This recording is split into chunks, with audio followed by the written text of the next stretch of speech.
Okay, now we're going to take a look at some advanced ideas over this backing track. We're going to be including some more arpeggio ideas, which are quite cool, something along the lines of this.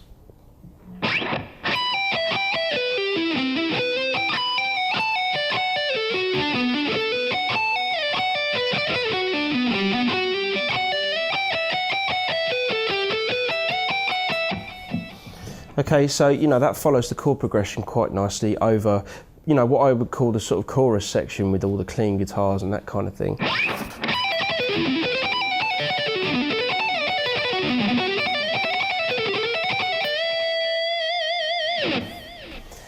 So yeah, that's just going to be sort of, again, upward sweeping and then putting in some string skipping to sort of like ascend back up the arpeggio.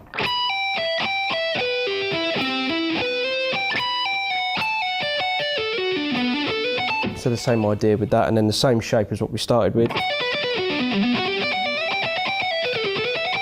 And then alternate picking for that E minor shape, but just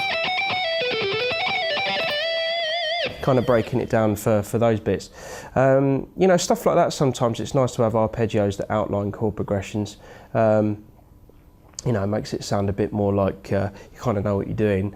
There's sort of like improvisation in between that. There's also going to be some more pentatonic picking.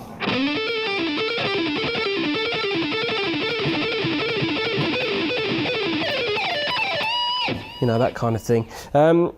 Something to kind of get used to when doing that kind of picking. For me personally, I'm starting on an upstroke.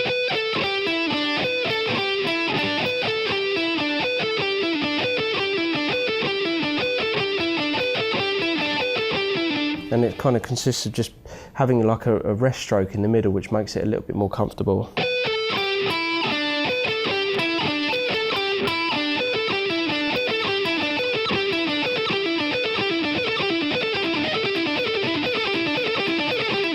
So you've kind of got two upstrokes in the middle there.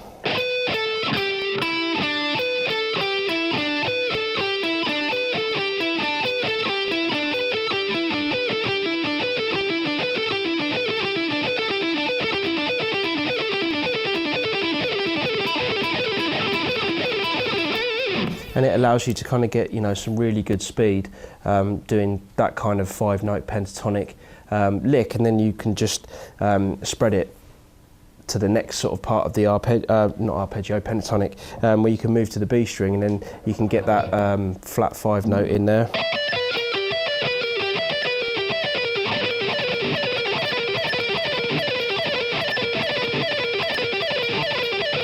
That kind of thing, and then moving up to the high E string.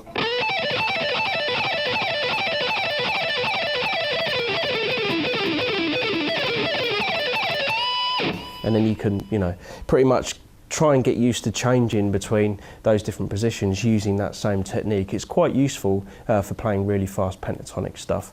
So you might find that helps with your speed and everything. Also there's going to be the usual open string stuff to kind of move between positions and that kind of thing. And generally, it's just using the pentatonic again, but it's moving out of that sort of standard box position. I know I keep saying it, but there's so many more applications and different places that you can play the pentatonic scale. Like instead of you can play that there, you can play it in the same thing, but then if you start on the D string, it makes it easier to then sort of like move into the D and the G to then move up the neck. So there's kind of things like that you sort of think, well, I want to be able to do this sort of thing, but from a different place. So you got to get used to doing, different things using the pentatonic positions and different techniques and stuff like that. There's also some bending in there. There's some wide interval tapping as well, so it's going to be using 3 notes in the left hand and then tapping with the right hand.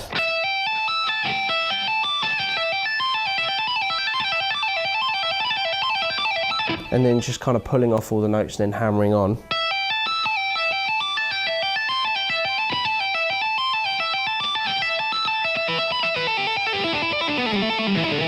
and then using the sort of pentatonic shape. It's quite a wide stretch for the first two frets, first two strings, sorry. 24, 17 and 12. And then just stay on 24 and then you just come down the pentatonic shape normally. You know, that kind of thing. So yeah, I mean, there's loads of different variations that you can do. Again, I'm doing my usual sort of arpeggio, which I quite like to do. And it often kind of merges into pentatonic as well. So you start with that arpeggio. And then it goes into pentatonic. So, you know, it's something that features in my playing quite a lot, especially, you know, when I'm improvising. They're the sort of things that I'll gravitate towards if I'm kind of thinking of other ideas to sort of play. And also you've got your kind of sliding sort of fourths and fifths to get out of pentatonic positions as well.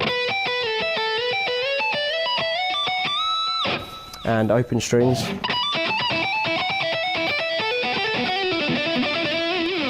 So, you know, all that kind of stuff, you know, when you start to sort of put it all in one sort of melting pot, you start to get some really good ideas that you can use.